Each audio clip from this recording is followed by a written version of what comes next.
the new SEC. Let's get straight to it. Let's talk a little playoff talk. Oh, playoff talk right out the gate. I think the biggest argument coming into this committee, conversation was going to be between SMU and Alabama. That's the one that everyone was concerned about. Do you put in SMU with less losses, played in a conference championship game, or Alabama with more losses? I think that there's an argument for both. I mean, I'm an Alabama fan. When SMU came up on the screen, I wasn't shocked. I knew that there was a good chance that would happen, and I can 100% see why. When we talked a couple weeks ago, from the beginning of the college football playoff committee rankings, we made a point to say it seems like the committee values losses more than wins. They value who you lose to more than who you beat. And I think that they showed that through this entire ranking process. And I think that that's, whether that's right or wrong, there's an argument to be made. But I think that that's what they've done, is shown that it matters who you lose to more than who you beat. And that's at the end of the day is what kept Alabama out. Yeah, I mean, there's certainly a case to be made there. I think, from when we look at these things in a vacuum of Alabama, I try to open up the vacuum and look at the Big Ten and I look at the ACC and just more importantly, the Big Ten. The Big Ten is the closest thing to the SEC. When it comes to the teams that Alabama lost to compared to the other 4 teams that got into the playoffs for the Big Ten, their losses were not as strong or not as bad compared to Alabama. So to me, I do think they're looking at who you lost to. Penn State, Indiana, Ohio State, and Oregon were all kind of able to form this tent around the top 10. And because they all beat up on each other, but didn't have any more than one loss outside of Ohio State getting a second loss, they were able to find themselves in that top 10 among all the chaos that happened in other conferences as well. With, BYU losing, Iowa State's losing, the Big 12 not occupying any of the top 10 spots. It really allows for other teams like in Indiana, like in SMU, like the other schools to be able to be in that top 10. Which is where I think Alabama find themselves on the outside. Yeah, and I can 100% see why it would be flipped, and it's depending on what the committee valued, and it is those losses. I mean, SMU had 2 tests this year, and they failed both tests. They had 2 games that were ranked, and they lost both of them. Alabama had a multiple tests, but they failed some of those games that they 100% should have won. So they showed that it doesn't matter that you could beat the number 2 team in the country. It doesn't matter that you can beat South Carolina. It matters that you lost to teams that you should have beat. And I find that interesting. I don't think it sets a good precedent, which we're going to talk about, because when it comes to a 12-team playoff, I think it should be dependent on teams that have shown that they can win games in this format. And I think if you're looking at Ohio State, they have shown that they can beat a top 12 team. If you're looking at Oregon, they've shown that they can beat a top 12 team. Alabama, Georgia, some of these teams have shown it. SMU has not shown it. And that is where, in my case, where I think that Alabama should have been in over them. But I can 100% see you lose if you just beat Oklahoma, you beat Vanderbilt, you win games that you're supposed to win, you're in. I don't think that any team that's out has an opportunity to moan and cry about their spot, because when you open it up to 12 teams, you get less deserving teams vying for a spot. Yeah, absolutely right. And I think when you look at which teams could have been bumped out from a strength of schedule, or to your specific point, teams that could be bumped out because they have not beaten a top 12 team. You kind of have to be in that top 12 and play top 12 teams to beat the top 12. The top 12 is created by the committee. I think if you are, it is tough because it's going to knock out teams that are like SMU that don't face top 12 teams or don't have that strength of schedule to prove that they can beat a top 12 team versus other teams that have that strength of schedule, but then they're tripped up by other teams in their schedule that are not top 12. So do you take the team that's been tripped up by not top 12 teams? Do you take the team that ultimately never played any top 12 or top 20 teams? Yeah.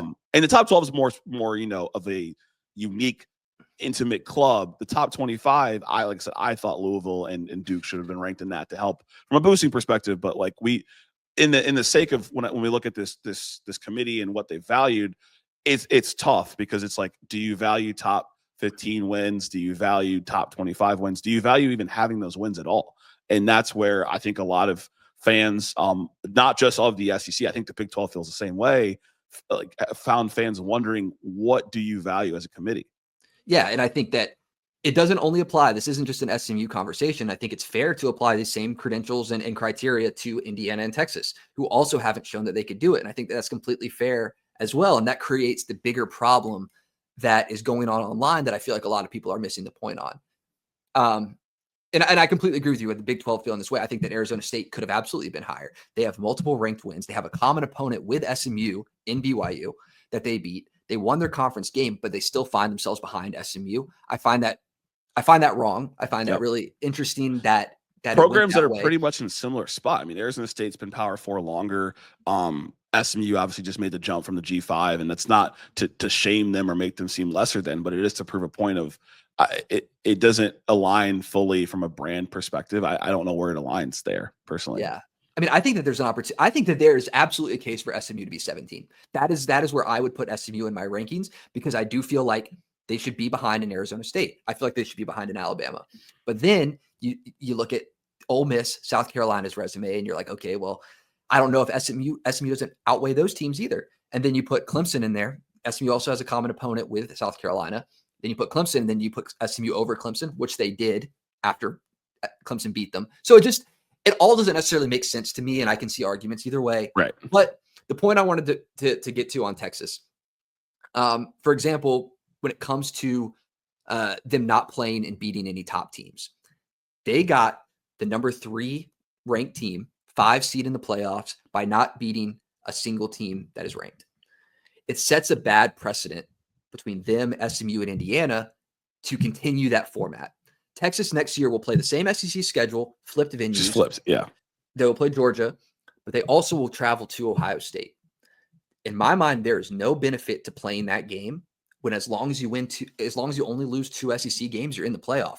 What does playing Ohio State do for you? It doesn't do anything if they're not going to value strength of schedule when it comes to these conversations.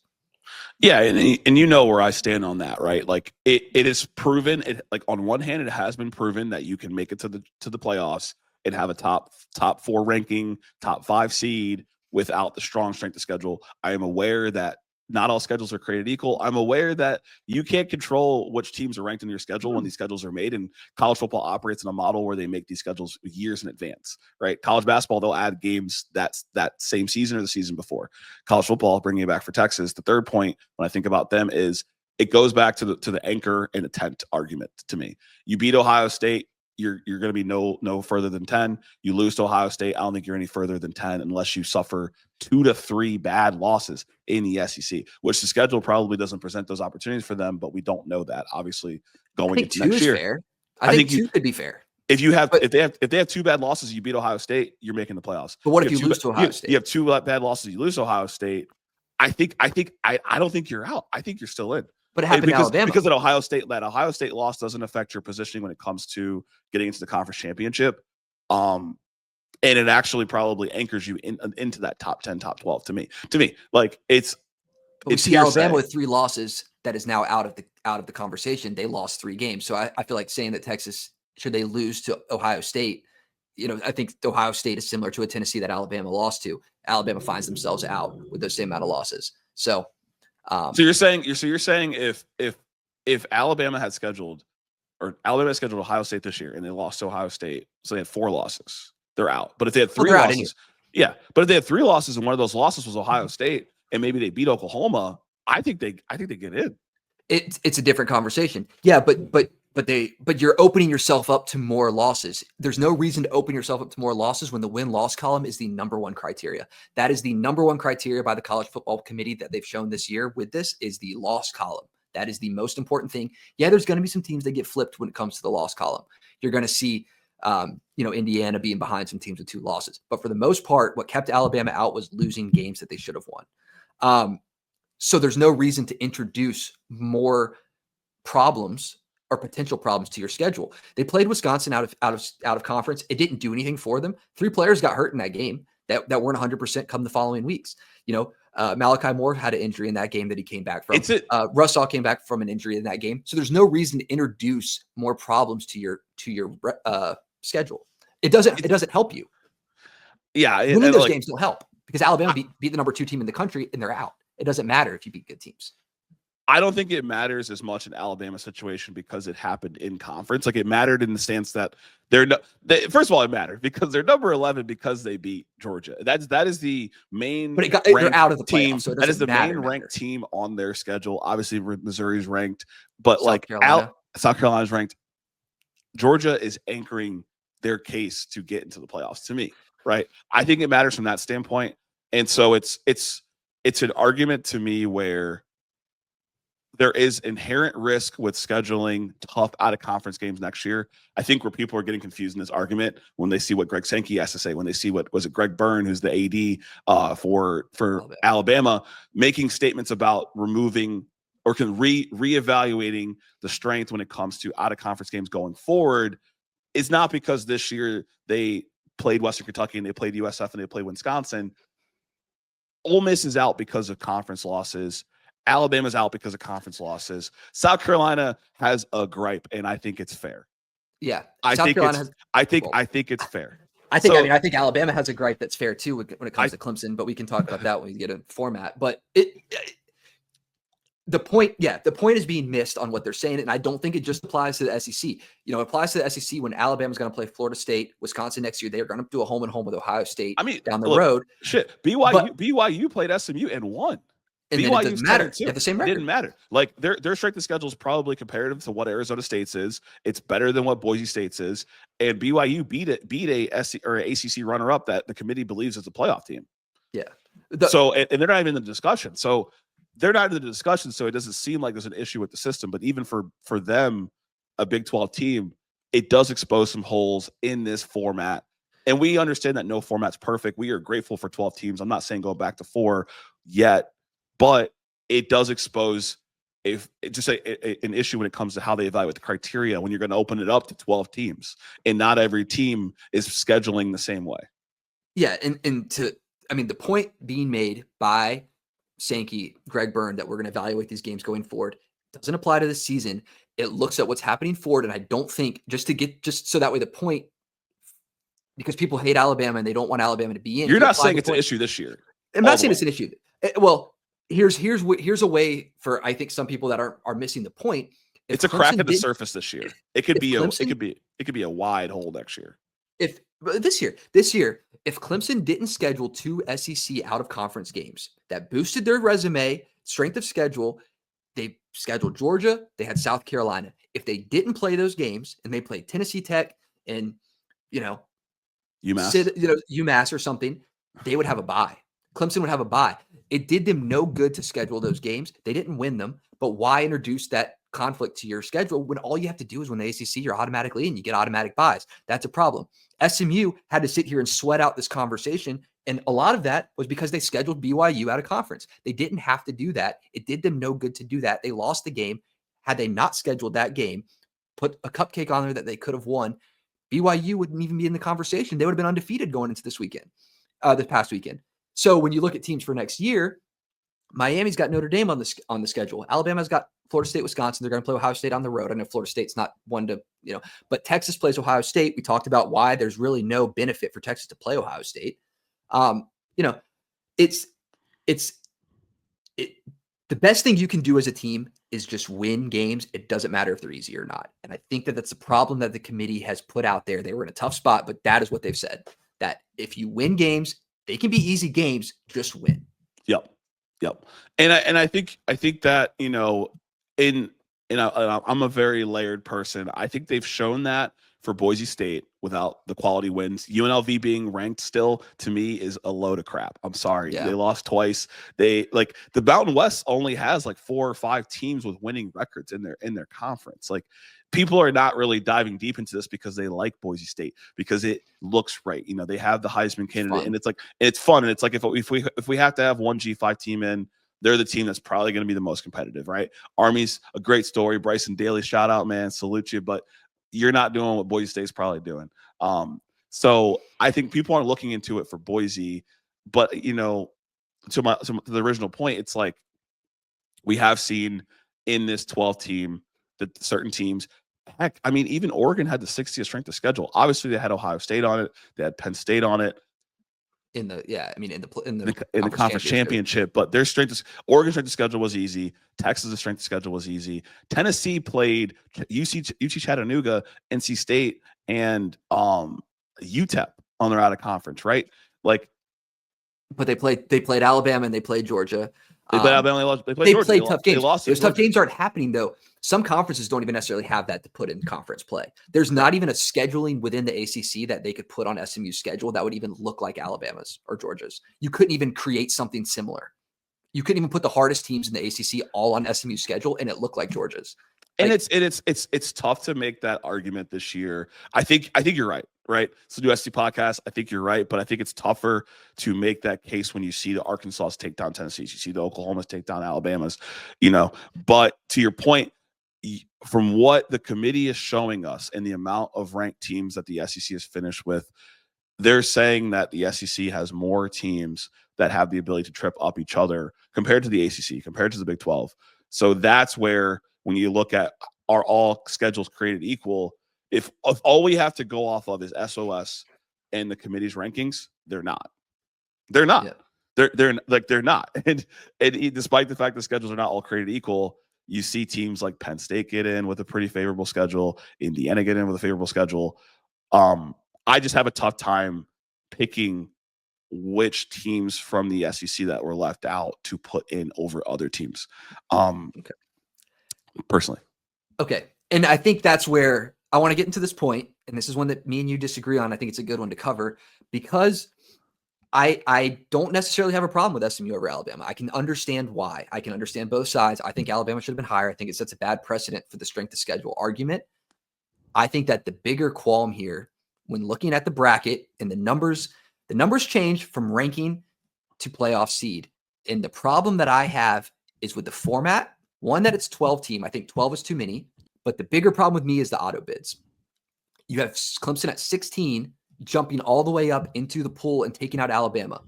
The committee ranked Alabama 11, AP poll, Alabama 11, coaches poll, Alabama 11. Everyone said that Alabama is one of the best 12 teams. They should be, if you took the top 12 teams and made a playoff with them, Alabama would be in there. The committee was given rules that said that you have to put a 3-loss Clemson team, 2 common opponents with Alabama. Alabama won both. Clemson lost both, but you got to put Clemson in. It's a rule. Yeah. And I think that's a problem.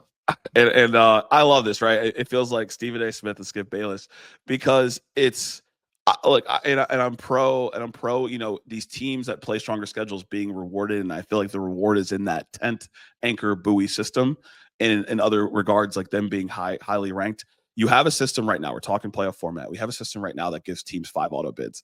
Talked about it before we recorded. College basketball has 32 auto bids, and there's 68 spots. FCS has auto bids as well. Conference champions at every level are rewarded. There are 140 FBS teams. There's 5 conference championship spots, 4 more or less designated for the power conferences and 1 for the remaining 5 conferences. I don't see why there should not be a path for one team who wins their conference to get in. So basically, if you take the college basketball verbiage, Alabama being at 11 is pretty much being on bubble watch. Like because if you're on bubble watch in college basketball, that means you're in between the 60th to the 69th, 70th team. College football, being in the bubble, is the last 3 teams. To get off the bubble, you either win your conference and guarantee you get a spot, or you hope other teams lose to help you move out of the bubble. Other teams lost, then Alabama lost. So it could be true that they are the 11th best team in the country, but because other teams stole bids, which happens in college basketball, we saw with NC State last year for people that follow college basketball, Clemson stole a bid and a team has to fall out for that. That's just the reality of how it's played out in other college sports. And in college football, there's still 7 at-large spots for bids that are not stolen. It's too hard to compare the 2 sports because they are so drastically different in the way that the game's played. The fact that Alabama's already played in basketball, extremely hard out-of-conference schedule.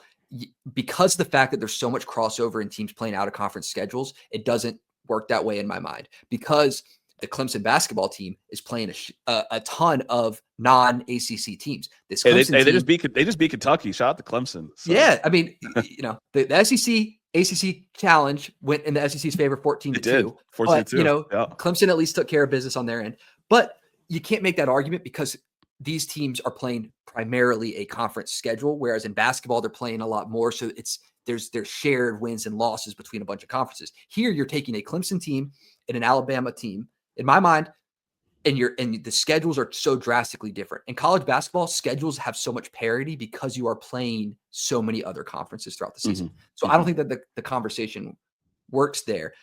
When it comes to getting auto bids in, I don't know why 5 is the right number, why we decided that, one G5 gets it. I don't know why we don't put in. Why don't we put in Jacksonville State? Why don't we put in Marshall? Like, why did we cut off at 5? If you want conference championships to be rewarded, why did we decide that only 5 get rewarded instead of all of them? That's one thing.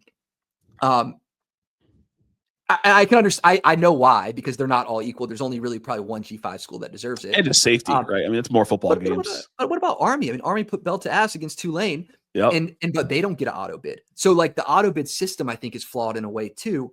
Right. But so we saw Army got screwed over because of straight to schedule too. If they didn't schedule Notre Dame, they might be in right now. So exactly. There. That's a great point. But to me, 4 of the 5 conference champions that got in, 4 of the 5 earned it on the field. It wasn't one game that earned it for them. It was 12 plus a conference championship. They earned it with a 13-game stretch. Boise State did it. Oregon did it. Georgia did it. Arizona State did it. They made their way into the top 12 because they won their conference championship. It's a resume booster. It applies to the rankings. I don't know why Clemson couldn't get into the top 12, even winning their conference champion. Their resume was bad enough that they couldn't get into the top 12, but they're automatically put in. I don't know why winning, and I said this to you, I don't know why winning the ACC championship atones for all the sins, wipes everything out that happened the other 12 games, and just gets you in. I don't know why one game erases what happened in 12. Yeah, look, and I think that this year more than ever, the argument to me about the ACC versus the SEC is, it's like, do you think that SMU is deserving of being a top 12 team?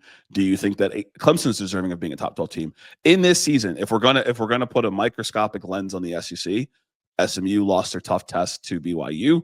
BYU wasn't even in the playoff discussion. And then Clemson lost their 2 SEC challenge games. Last week, the winner of those 2 games had the opportunity to get an automatic bid, and the loser in this case got in despite losing 2 of their toughest tests. And so, like, I think the lens has been put on that conference.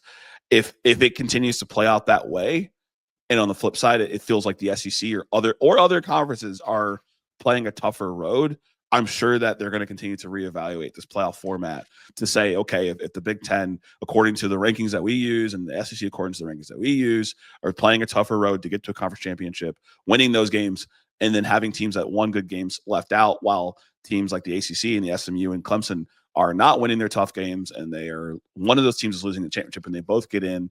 For the people that have gripes with that the way that played out, I think that there will be discussions to change it. Like, I really do. If you have problems with how that played out with the strength of schedule and what SMU did and what Clemson did, and the winner of that game getting in, it'll change. I think it's a fair argument. It's a fair argument. Like, I'm not agreeing or disagreeing. I think I'm like, I agree on some points. I disagree on other points, but because I agree with a champion deserves it, but I can also be objective and say that Clemson did not win as many tough tests. But if you add in the Pitts, you add in the Dukes, you add in the Louisvilles, that helps kind of change that story, which is where, the SEC has more of those ranked teams to help fuel that story. When we see these graphics that show the ACC teams 0-1 with their ranked teams. And if there wants to be a narrative or a story built on why Clemson should be a top 12 team, that's fine. Let's look at Clemson's resume. I think that if you want to make an argument why Clemson should be a top 12 team, great. Let's do it. Let's talk about that. But and if you want to make an argument why Clemson should be in ahead of Alabama, cool. Right. We don't even look at Clemson's resume. Clemson's resume gets wiped. You don't even look at Clemson's resume. We're analyzing SMU. We're analyzing Alabama, Miami, South Carolina, Ole Miss. Who has more Power 5 wins, Power 4 wins? Who won more against ranked teams? Clemson, we don't even have to look at their resume. They're automatically in, and they're behind all these teams right now. So I think that it's only fair for every team. You win your conference championship, I think that's a great resume point to be in the discussion. Right. I don't think it should wipe the conversation of your resume clean, because it should be something that is discussed. We didn't have to discuss Clemson. Yeah, and look, I don't think that. I think that the one thing that we as fans, as watchers of college football, know that there is not being selected by a committee is 5 spots. Like, if it becomes just a group of people that pick all 12, I worry that more biases can exist. At least with the auto bids, it is a guaranteed path. Obviously, there's different tiebreakers in these conferences, and we saw that this year with the SEC. We saw this year with the Big Ten and the Big 12, and the Big 12 had 6 teams vying for 2 spots the last game of the season. But there's an automatic path where there's not human interjection. We went from computers to all humans with 4 teams to 12 teams, where 7 are decided by people and 5 are decided by what happens on the field. And I Yeah. like that 5 are decided by what happens on the field. People have a problem with that. They don't think that the field is equal. The But it ACC field is happened. not equal to the SEC, but It at least happened on the it field happened. one time. It's not what happened on the field. Go ahead. But it happens on the field. But it's what happened on the field once. It's not what happened on the field 13 times. It's what happened on the field once. And I think that because of the fact that I think if your Clemson don't schedule out of conference games, because it wouldn't have mattered, you would have had a bye if you didn't schedule those 2 games. But it's I agree that having a conference championship is not a big piece because it's not human error. There's no bias to it, whatever. I think it's a great talking point. But let's say that Clemson had 4 losses. Let's say that Clemson had 4 losses and they won the ACC. Is that a team that should also get an automatic bid?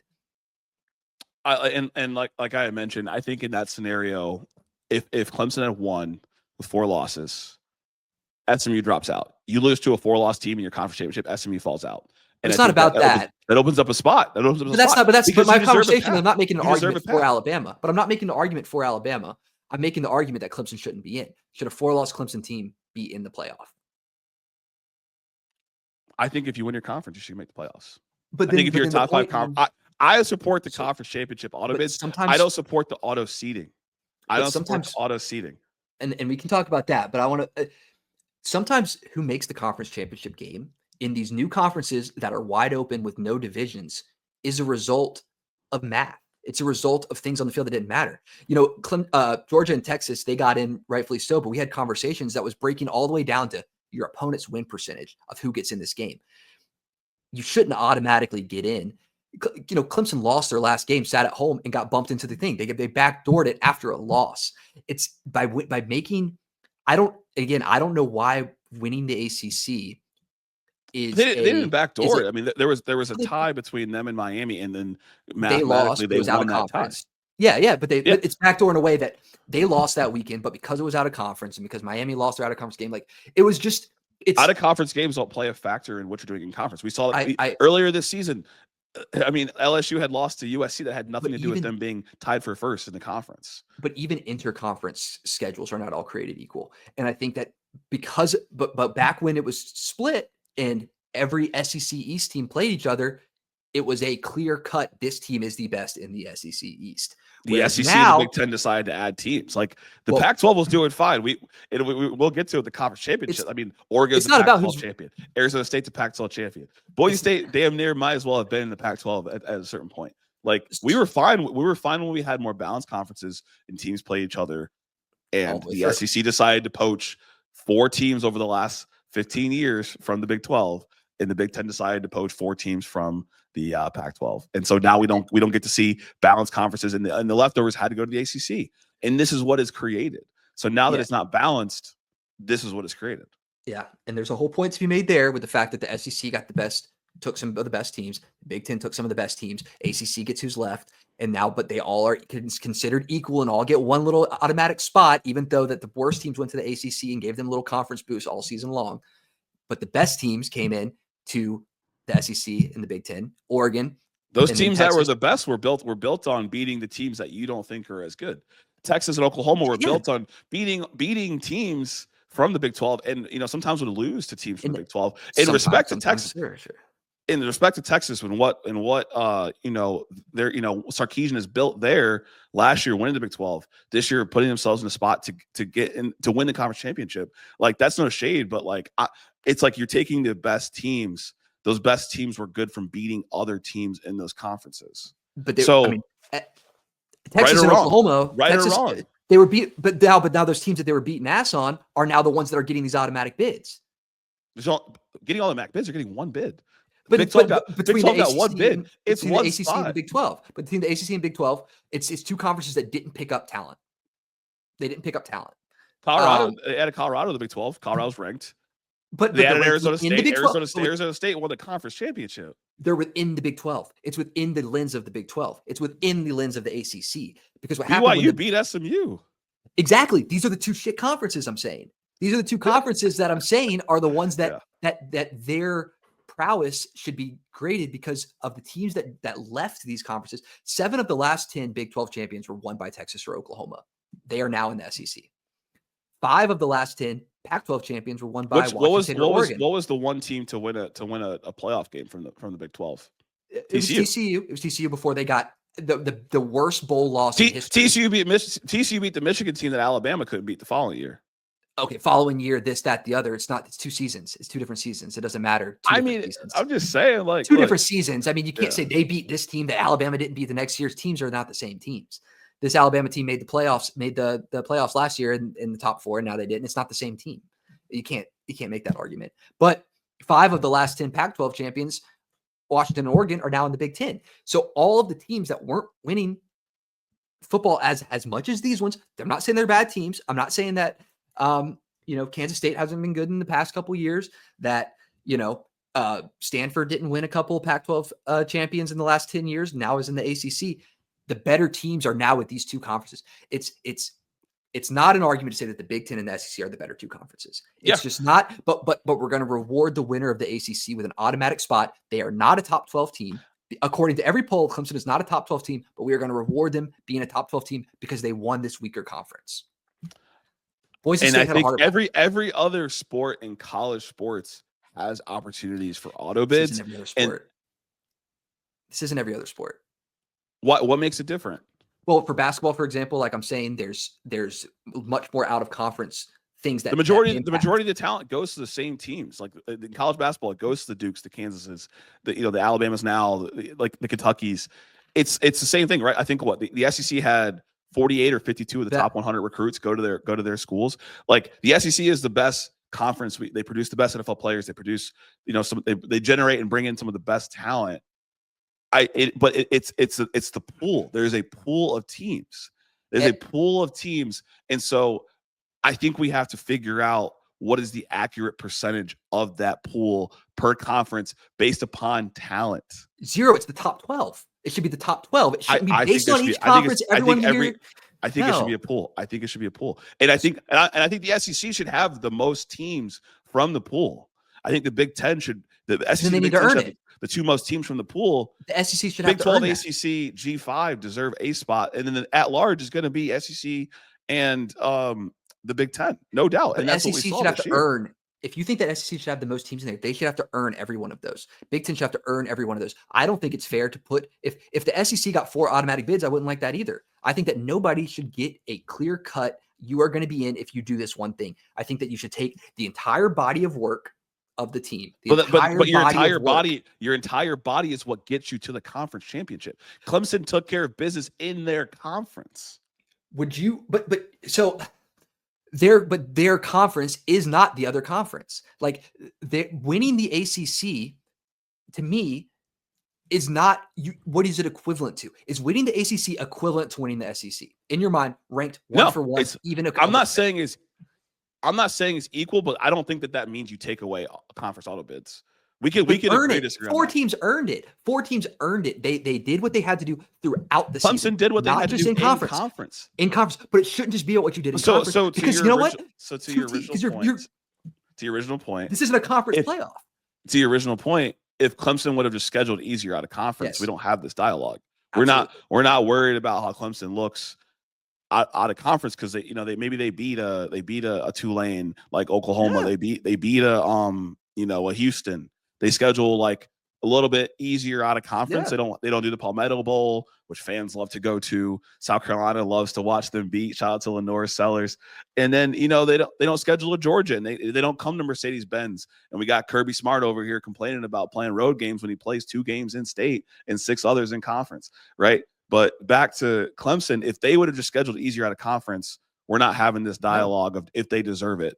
Even though they didn't really challenge themselves. So they challenged themselves and they lost the challenge, but they have the backup aspect of winning your conference. But that same luxury is afforded to the SEC though. The SEC teams have the same luxury of you could lose all your games out of conference, but if you win in conference, you're fine. We saw that's why Texas A&M was still in it, even though they lost Notre Dame. That's why LSU was still in it, even though they lost to USC. That is what conference play is about. But if that Texas A&M team still got in, I think that you still need to be looking at their resume. And I think that the Notre Dame games still should have been taken into account when you're looking at whether this is a top 12 team. I don't think that the SEC should be awarded those things either. I think that everyone should be getting their body of work analyzed. their entire body of work. Just because the fact think that that's too Clemson lost 2 objective. games out of conference, it has to be because we don't have commonality. Unless every team plays Georgia, you can't say what every team's going to do against Georgia. Every team didn't play them. You have to have some sort of looking at this and being subjective with it because there's 134 teams. You have to do it. And like Clemson, it's what they did in conference. Great. You did a great job. You did a great job in conference. That's great. But you lost your out of conference games. This isn't a ACC playoff. You are going to have other conferences in there. They're 0-2 against the SEC. SEC's got 3 teams in here. They're going to play one to start it out. They didn't beat an SEC team this year. They scored 8 points per game against the SEC.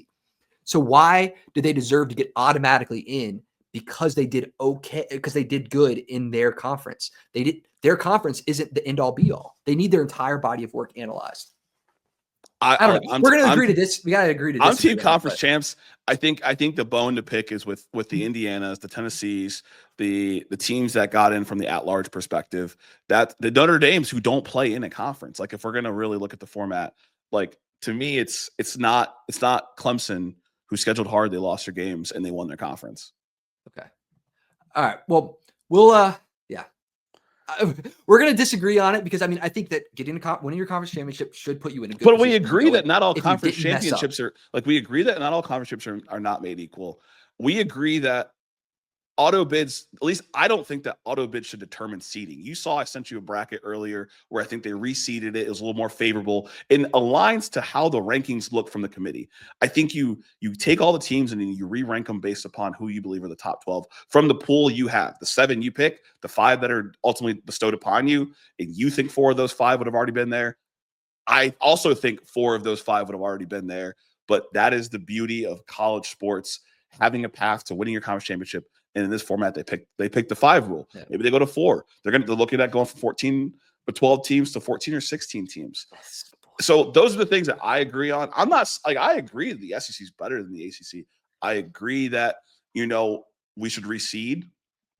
I'm team having a path for conference champions. It adds a layer of objectivity that I don't know if the committee has shown us over these years that we should bestow to them. They're consistent enough. That they're consistent enough. And that's my concern. It's not like, yes, you're right. Like I don't want a playoff where there's a 16 ranked team in it. Yeah, like I get that. I just worry that the committee doesn't have the apt ability to make the right decisions. Yeah. And I think if you increase the pool of teams, obviously people are still going to complain, but I think there's less room to complain because there's more spots. Like, okay. Yeah, and that's kind of where I'll end it on that. I mean, any other thoughts when it comes to the playoff format, the comments from Byrne and Sankey, and the ACC commissioner showed up this year. Shout out to Rhett Lashley. Rhett Lashley's super. He might be looking at a job back in Miami potentially. With the way he's leading that SMU team and the just the things he brings.